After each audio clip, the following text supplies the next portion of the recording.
gue menduduki DPR. 2014 gue jadi anggota DPR. 2018 gue minjemin duit ke DPR gitu loh.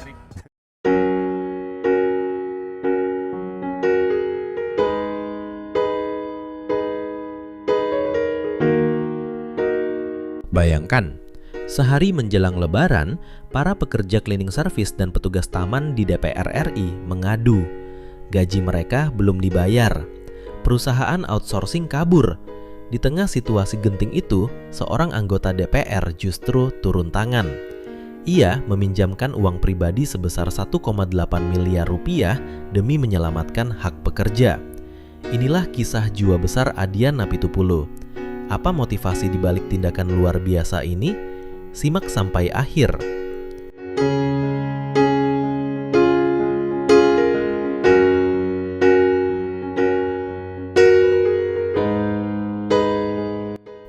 Tahun 2018 menjelang Hari Raya Idul Fitri, ratusan pekerja outsourcing DPR, mulai dari petugas kebersihan hingga tukang taman, belum menerima gaji. Perusahaan penyedia jasa justru lari dari tanggung jawab. Kepala Sekretariat Jenderal DPR pun dihubungi, tapi ada hambatan prosedur. Instansi tidak bisa serta-merta menalangi gaji pekerja. Disinilah Adian hadir. Ia mendengar langsung keluhan pekerja yang datang ke ruangannya. Adian menegaskan, para pekerja harus dibayar sebelum keringat mereka mengering. Ia menanyakan berapa total kebutuhan gaji, dan jawabannya sekitar 1,8 miliar rupiah.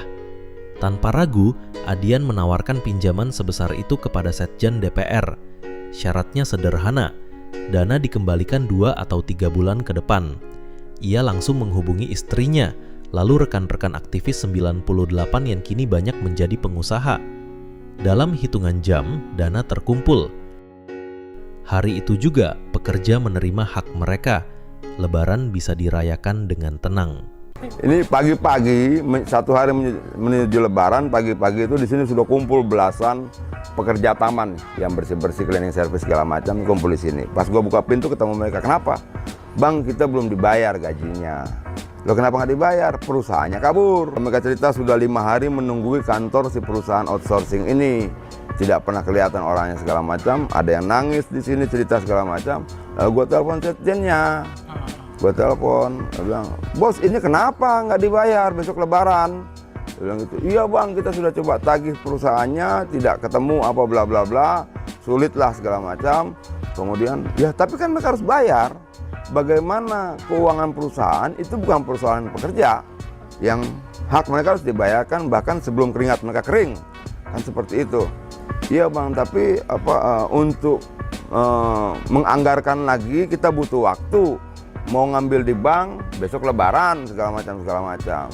Sudah ngobrol terus gue bilang, beginilah, ini kan sekitar 1,8 miliar. Kalau saya carikan 1,8 miliar kalian bisa bayar kapan? Dia bilang gitu. Iya 2-3 bulan lah bang. Udah. Lalu saya tanya istri ada duit berapa. Lalu sekian katanya kan. Kemudian saya telepon tuh semua teman-teman. Jadi ada duit pribadi? Ada duit pribadi. Saya teleponin semua teman-teman, ada 10-12 orang lah. Lu ada duit berapa? Buat apaan sih? Udah lah, lu percaya aja lah. Panjang ceritanya, kalau ceritanya kan panjang.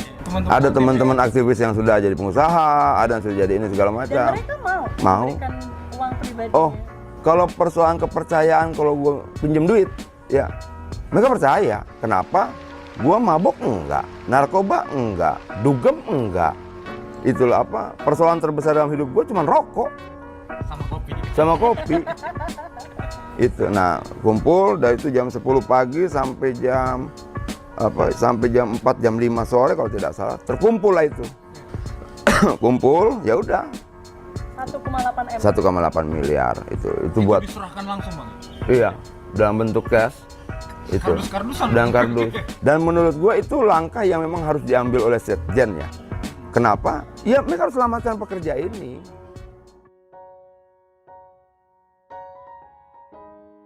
Tindakan ini bukan soal angka, tapi soal keberpihakan.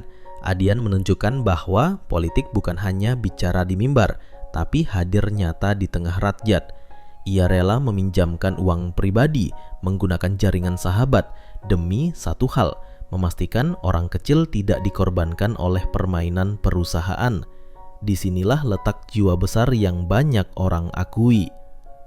Tentu, ada yang mengkritisi langkah ini. Apakah etis seorang anggota DPR meminjamkan uang ke lembaga tempat ia bekerja? Ada risiko konflik kepentingan. Namun dalam keadaan darurat, pilihan itu bisa jadi lebih manusiawi daripada menunggu birokrasi. Pertanyaannya, bagaimana ke depan agar sistem pengadaan dan outsourcing di DPR tidak lagi menyengsarakan pekerja? Begitulah kisah jiwa besar Adian Napitupulu, bukan hanya politisi vokal, tapi juga manusia yang berani hadir ketika rakyat kecil butuh bantuan. Menurutmu, apakah semua wakil rakyat seharusnya meneladani sikap ini? Atau justru langkah seperti ini rawan disalahgunakan? Tulis pendapatmu di kolom komentar, dan jangan lupa like, share, serta subscribe agar kita bisa terus menghadirkan kisah inspiratif dari tokoh-tokoh Indonesia. Sampai jumpa di video berikutnya.